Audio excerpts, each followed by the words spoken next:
thought it was 9:31, so I called my baby, said let's have some fun, and we rode. Riding on the rebel. We were riding on a rebel, rolling from the break of dawn.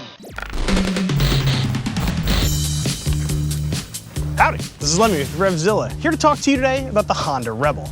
Now, being RevZilla's old bike guy, you might expect that I would be talking to you about this bike you can see in front of me, a 2006 Rebel, your stereotypical Craigslist learner's bike.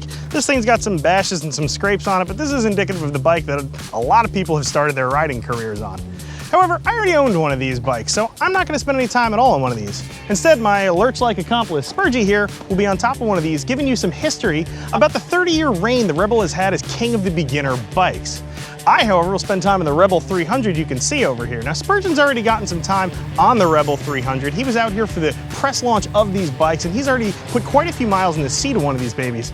So I'm going to find out a little bit more about Honda's new pint-sized powerhouse and see how it stacks up against the older machine. So, Lem's correct. We're going to take you on a walk down memory lane. We're going to talk to you about why the Rebel 250 was so important, but then really what we're going to focus on is how the new Rebel 300 picks up where the old bike left off. This is really that entry-level bike that I wish that I had when I was starting out because it's simple and it's easy to use. It's got fuel injection, liquid cooling, and it's got brakes that actually stop the bike when you pull on that lever. Now, if you're looking at the Rebel 300, you're thinking, it's just not enough displacement for me. I need a little bit more oomph. Honda has you covered. There's actually going to be a Rebel 500, which doesn't give you a bigger bike. It simply gives you a small pop in displacement. And if you want more info on that bike, make sure you subscribe to us on YouTube, where you can check out all the content we have rolling out at RevZilla, including a first ride review that I just tackled earlier this week on the new Rebel 500. While you're doing that, Big Guy and I are going to swap spots. I'm going to hop on this Rebel 250, choke the hell out of it, and wait for it to warm up, while he simply thumbs the starter on this bike.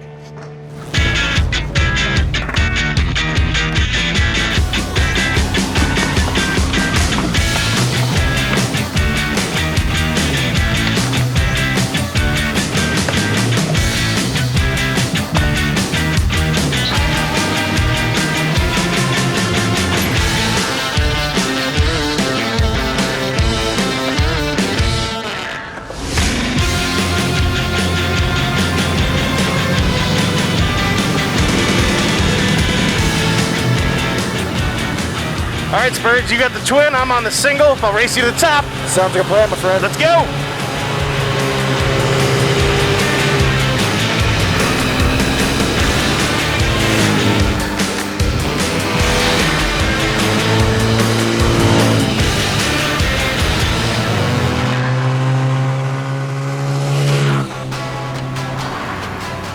Alright, so before we just jump into all the facts and figures of the Rebel 300, we need to take a step back in time to 1985 when the Rebel 250 was introduced. You have to keep in mind, when this bike came out about 30 years ago, man, this thing was revolutionary compared to the other beginner bikes of its era.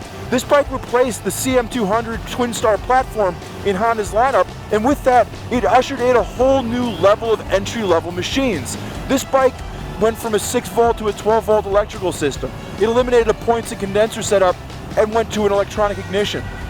You also got a 5-speed gearbox over the old 4-speed of the Twin Star, and check out up front, it's actually got a disc brake up front where the Twin Star used to have a dual drum setup. So this was a revolutionary machine for its time. The other cool thing you can see is that it got an update in style. You know, 30 years ago, this mini cruiser style was all the rage, and it really made the bike look like a smaller version of a Harley Davidson. It also lowered the seat height down to 27 inches over the old 29-inch seat, which actually made it more approachable for an entry-level machine. Now, when this bike was introduced, it came in around $1,300, and in 2017 money, that's around $3,000, which isn't that expensive considering this bike has remained relatively unchanged for the past 30 years. But in 2017, it's clear that this bike has become long in the tooth, that it needs an update. So to talk more about the changes that the new Rebel 300 is going to bring to the table, let's cut over to Lemmy and see what he's digging about the new bike.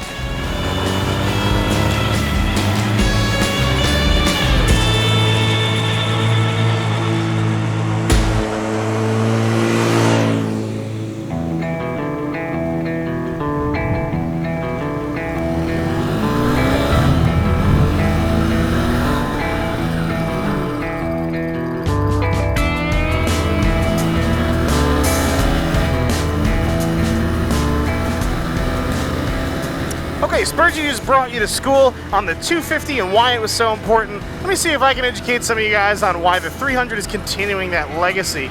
Let's start off with the powertrain on this motorcycle. So there's a couple really cool things that happen. The first and most noticeable change is probably the change in engine formats. Instead of a 250 twin, Honda has gone to a 300 single. Now that's kind of an interesting change because Honda simultaneously simplified maintenance because a single is just easier to care for than a twin, but they also managed to increase power. Now that increase in power is extra helpful too when you consider the other big powertrain change here, the fact that we've moved up to a 6-speed transmission. Now the extra cog in the box really helps, especially when coupled with that extra power, because this is now a bike that's capable of moving riders at highway speed, especially American highways. One of the criticisms of the Rebel 250 was the fact that this motorcycle was not capable of bringing people to speed. The 300 Rebel, however, though, will carry a 275-pound rider like me at 70 miles an hour with absolute ease. I really like that. I think it's a big hit for Honda. There was plenty of squirt left on the throttle here, even at highway speeds. Made me feel a lot more confident on the roadway.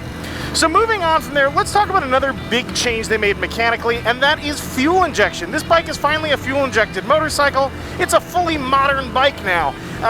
Anybody who's dealt with carburetors knows that they just require, periodic maintenance, adjustment, overhauling from time to time. They're kind of a pain in the ass, to be honest.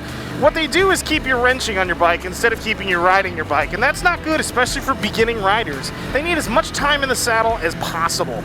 So let's move on to some of the other improvements Honda made, especially those in the braking department. So if you check out the brakes on this baby, you can see that we now have a disc up front as well as a disc out back. That's a big improvement over the Rebel 250's drum in the rear, and they work a lot better. Now, one of the other big braking improvements, so far as I am concerned, is the fact that you can now get an ABS option on this motorcycle. Now, I think it's a little strange that Honda didn't make that mandatory. I'm usually a big fan of optional ABS. I really could almost see it being standard. I know Honda was probably trying to meet a price point here, but really, ABS helps new riders in two big ways. The first is that most bikes are trending towards having ABS now. Now, ABS brakes are actuated differently in a panic stop than conventional brakes, and I think new riders should be learning on what's going to be the predominant technology. The other thing to take note of here, too, is that in a panic stop type scenario, coming into a skid or a slide can be harrowing even for an experienced rider. For a new rider, that's a confidence killer. So if I haven't made it clear, if you're considering the 300 Rebel for your first bike, find money in your budget to pop for the ABS. I think it's a great idea. So let's move on from the brakes, and we're going to talk now about steering and handling. So if you check out on the front tire on this puppy, there's a nice big wide meat on there. That thing is huge and it looks real tough. Way nicer than that skinny rubber band tire found on the 250 Rebel. Now, here's the cool part. That big fat tire is wrapped around a cast wheel. I really dig that because what that does too is, again, simplifies maintenance. Honda's not making a whole bunch of hullabaloo about this, but I think that having a cast wheel is a big deal because you don't have to use tubes anymore, unlike the spoked wheels on the Rebel 250. This is awesome. It's going to keep riders from having to deal with the pain of tubes. Anybody who's even replaced a bicycle tire knows that it stinks. Honda steepened the rake angle just a little bit to compensate for the added width of the tire, and the steering didn't get slow or sluggish at all. This is a nimble bike, and the steering is very neutral on it. I think it's going to make a lot of riders feel confident on a motorcycle. Then there's some other minor things that Honda did to this bike too. I think they improved the ergos just a little bit. I'm still nice and upright like on the Rebel 250, but my foot pegs are set just a little bit farther back, making me feel in command of the motorcycle, more so than even the old Rebel 250. Then there's some other little things too. Instrumentation is bright and clear, simple, easy to understand. Switchgear on here is of high quality, and the switchgear is large, easy to understand, perfect for beginning riders. This bike is now the type of bike that can inspire confidence for all sorts of riders. I'm really happy with what Honda's done with the Rebel 300. Let's go see what Spurgy thought of that 250.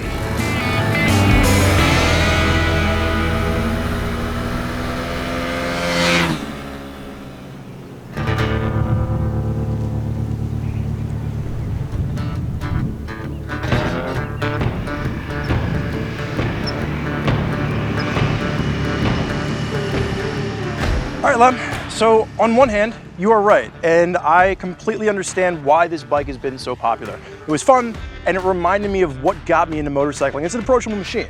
Now, on the other hand, this bike is completely antiquated. Between the carburetor that takes 20 minutes before the bike warms up, or the giant drum brake on the back that just simply doesn't want to actually slow the bike down, This bike has had its day in the sun, and that time has passed. So going between this bike and the Rebel 300, it's honestly like night and day. And there's so few times where you and I can look each other in the eye and say, the bike that a manufacturer has come out with to replace a previous model is just hands down knock out of the park better, but I think this is going to be one of those cases. Come on, man, the 250 is still a pretty good bike. Then you can ride that home and I'll take that one. But you're right, the 300 is a big improvement. But think about what it takes to actually improve a bike in this sector, right? How often is it that we're on an intermediate or an advanced bike, and what's the recipe like that? It's really easy, right? Just make it faster, make it lighter, and make it handle and stop more aggressively. More of everything. Yeah, the only problem is those are not the things that a beginning rider needs. It's actually totally antithetical to the beginning rider experience. You know, when we're talking about beginner bikes too, you know, like the Rebel 250 or 300, I like to think about two numbers.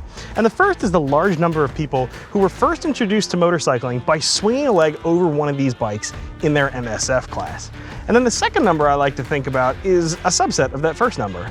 The people who have a newly minted motorcycle license because they just got done on a Rebel in their MSF class, and they realize it's go time, it's time to go get a bike. Yeah. What was the only motorcycle they had experience with? Their MSF bike. They knew that these things were sturdy, they saw them get crashed and tipped over. Indestructible. Right, you can't bury them. And again, like you mentioned, it's an approachable motorcycle. This thing's not overwhelming at all, and I think that fact alone probably sold a gajillion Rebels in America if for no other reason than just that. Now, the one bike that we really haven't touched on, and you're one of the few people I know that's kind of lusted after one of these, is a CMX 450. Yeah, it's kind of the missing chapter in the story we've told so far. A lot of people don't realize this 300-500 setup for the Rebel is not a new idea. Having a Rebel family is something Honda's done once before. There was the CMX 450, as you mentioned, a two-year only bike, 86 and 87, which probably tells you about how well that bike sold. Probably not well. Yeah, but I think that's still, I think times have changed. And you know, the motorcycle market is much more global now. Plus, let's be honest, man, 30 years, there's just totally different buyers actually out there on the market. And I think that actually that family idea for the Rebel is a perfect idea. The 500 in particular is going to be great for a couple of classes of riders in my mind. First off, you've got the riders who have some previous bike experience. You know, somebody maybe who rode dirt bikes as a kid, or perhaps somebody who is getting back into motorcycling. Maybe they had a bike, got rid of it when the kids came along, and now they're trying to get back into things. The other group of people I can see too really enjoying this bike are the folks who have a 300, right? But they want something that's a little more pop and sizzle, but they want to stay with a bike that's sort of got the same layout. And the Rebel 500 is a great upgrade. For the modest increase in price there, you're going to get way more horsepower than if you tried to modify your 300 to match those same power levels. 500 would be perfect for those people. So I would agree with both of those. I think the one group that you might be missing are, you know, larger riders, Lem and Spurgy size guys. Whoa, sturdy build, buddy.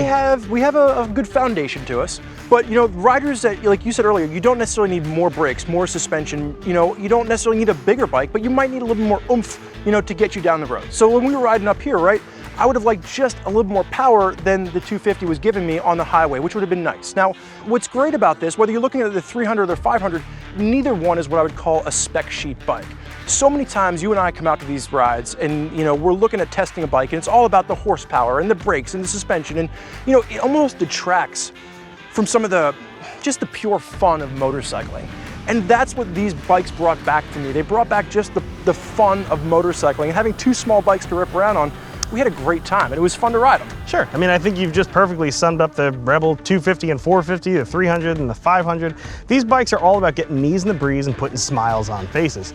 Speaking of which, we've still got some California sunshine here. I say we get our knees back in the breeze. If any of you folks watching want a little bit more information on the Rebels, we've got plenty for you. Spurge and I each wrote an article you can find on Common Tread. And of course, like Spurgeon mentioned earlier, be sure you subscribe to us so you can catch his review of the Rebel 500. I'm Lem, this is Spurge. Enjoy the ride, we're out of here.